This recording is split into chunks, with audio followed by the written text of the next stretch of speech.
¿Terminamos la santidad? ¿No, verdad?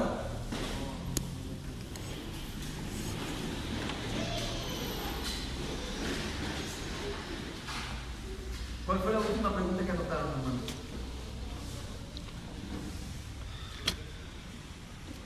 ¿Se acuerdan, Erika? ¿O el último versículo?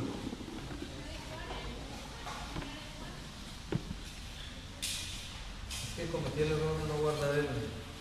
¿Primera de Juan 1:5? Ah, gloria a Dios. Bendito Dios. Lo leímos, ¿verdad? Vamos a leer el texto. Estamos hablando de la santidad de Dios. Hablábamos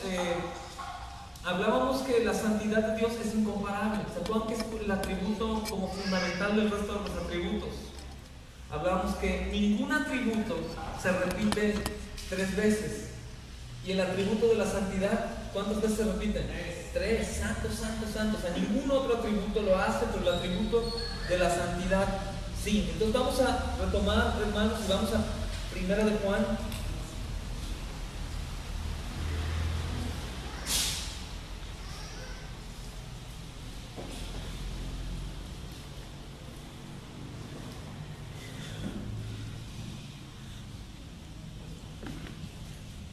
Órale, hermano, gracias.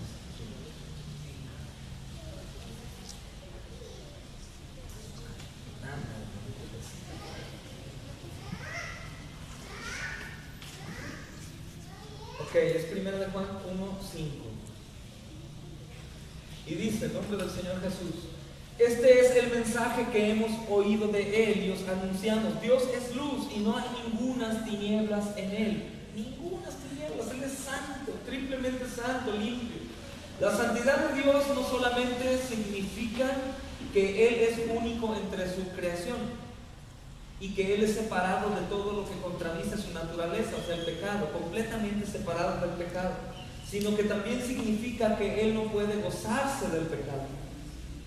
Dios no es neutral o apático acerca de la maldad, sino que le es una abominación. El pecado es abominable para Dios.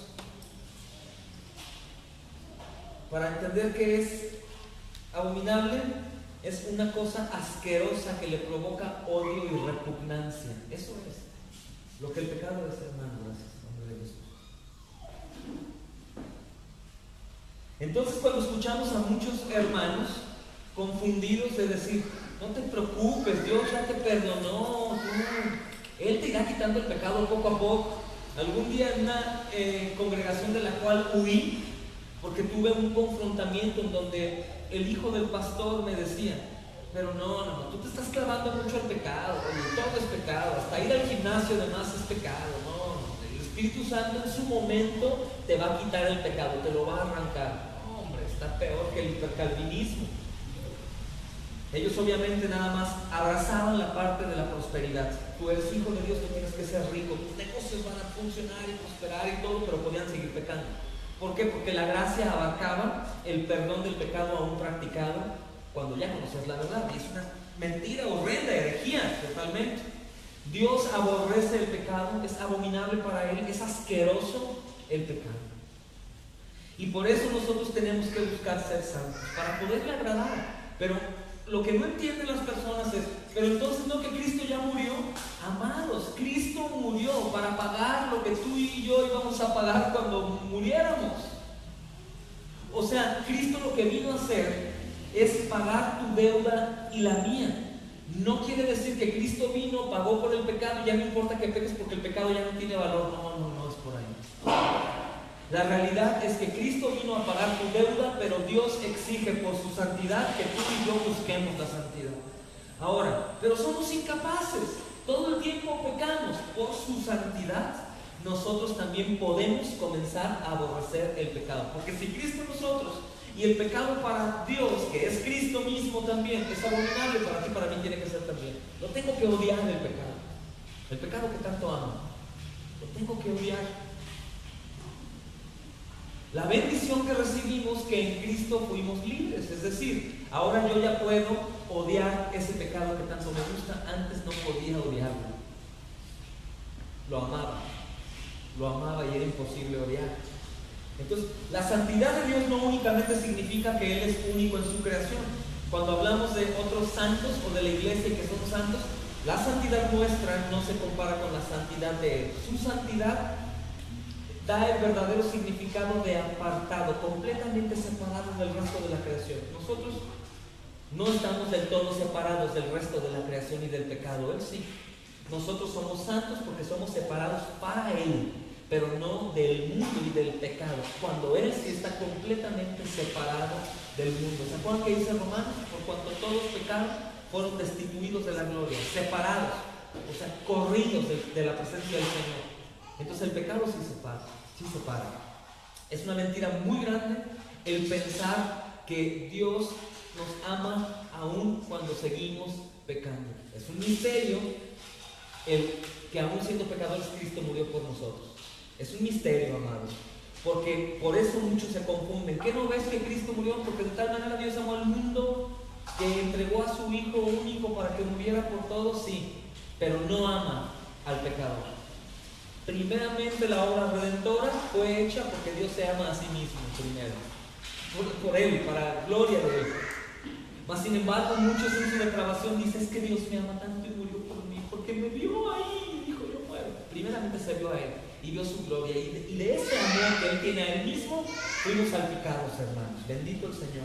Entonces, el aborrecimiento del pecado es algo que yo tengo que poner en práctica, porque aquel que yo digo que vive en mí aborrece el pecado. Aborrece el pecado, es abominable, es asqueroso para él, y por eso yo no tengo que practicarlo, tengo que odiarlo, escapar del pecado, huir del pecado. Entonces, ¿qué enseñan las Escrituras acerca de esta declaración? Vamos a leer Deuteronomio 25, 16, amados.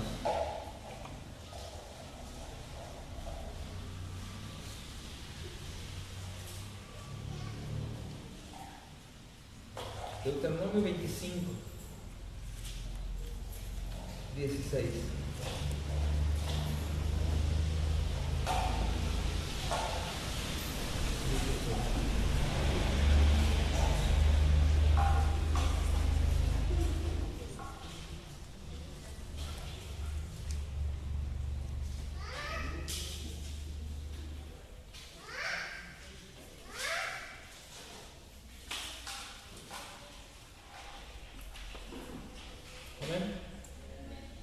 Fíjate qué importante declaración en cuanto al pecado generacional que de nuestra boca muchas veces salieron.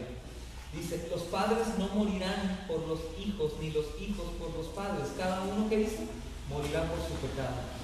La única manera de creer que el pecado generacional va a condenar a mis hijos es cuando no estoy en Cristo. ¿Por qué? Porque dice la ley: Dios visitará la maldad de los padres, ¿verdad?, hasta la tercera y cuarta generación. Entonces, ¿a qué se refiere? El pecado mío, la idolatría mía, el no ser cristiano, es hereditario a mis hijos. ¿Por qué? Porque los hijos imitan lo que los padres hacen. Pero no quiere decir que mi hijo está pagando mi pecado, sino que es la herencia que yo les doy. Aquí la Biblia dice que cada uno va a pagar por el pecado. Esto también me lleva a abrazar más la confesión de fe de Londres más que la de Westminster, por ejemplo. La de Westminster dice que podemos bautizar niños porque el papá es responsable del hijo y él intercede y lo bautiza para que el Señor perdone sus pecados en el bautismo. Y eso no es como lo hace el católico. Cada uno paga por su pecado. Y la manera en cómo nosotros, en cierta manera, rompemos, por así decirlo, con el pecado generacional es siendo cristianos y enseñándoles a Cristo a nuestros hijos. Porque Cristo llega y rompe con esas cosas, con la idolatría y esas cosas. Mas sin embargo, aquellos que dicen que el pecado generacional de tus hijos, pues es porque tú les enseñas cosas que tus hijos van a imitar y siguen igual de maldecidos, sobre todo por la idolatría.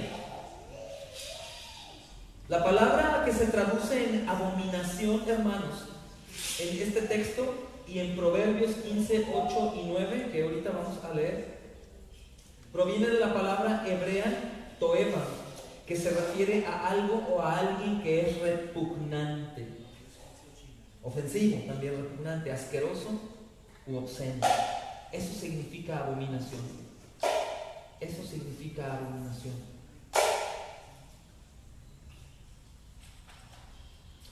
¿Y saben qué? Leí otro texto, ¿verdad? Gloria al Señor. 25:16 dice: porque abominación es a Jehová tu Dios cualquiera que hace esto y cualquiera que hace injusticia. ¿Y por qué no me dijeron? No lo estaba leyendo conmigo, ya lo está checando. Dije 24:15 entonces. Bueno, porque abominación, pero ya quedó claro lo otro también. Gloria al Señor. Porque abominación es a Jehová tu Dios cualquiera que hace esto y cualquiera que hace injusticia. Abominación. A veces nos gustaría que Dios nos amara tanto y no nos escupiera de su boca cuando seguimos pecando. La realidad es que quedas fuera. Ahí la controversia, hermanos, del verdadero cristiano y el falso cristiano. El verdadero cristiano, tanto como Dios abomina y aborrece el pecado, también nos tiene que caer mal. Antes podíamos comer el pecado y lo digeríamos y volvíamos a comer. Pero ahora cuando consumimos el pecado tenemos que vomitarlo, amados. Sentirnos sucios. Es como las personas abusadas sexualmente. El testimonio que ellos dan, que se sienten sucios y se lavan todo el día y se bañan. Tú y yo como cristianos deberíamos sentirnos así, sucios por el pecado.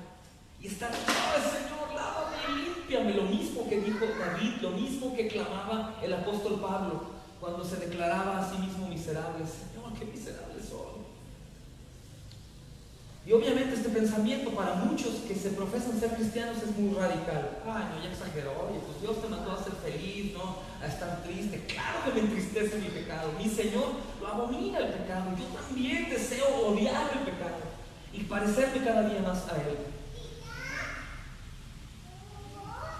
Entonces, esta palabra que se traduce a abominación, para poder entender a qué se refiere, viene del hebreo toeva, que se refiere a algo que es repugnante, es ofensivo para Dios, es asqueroso, es obsceno para Dios.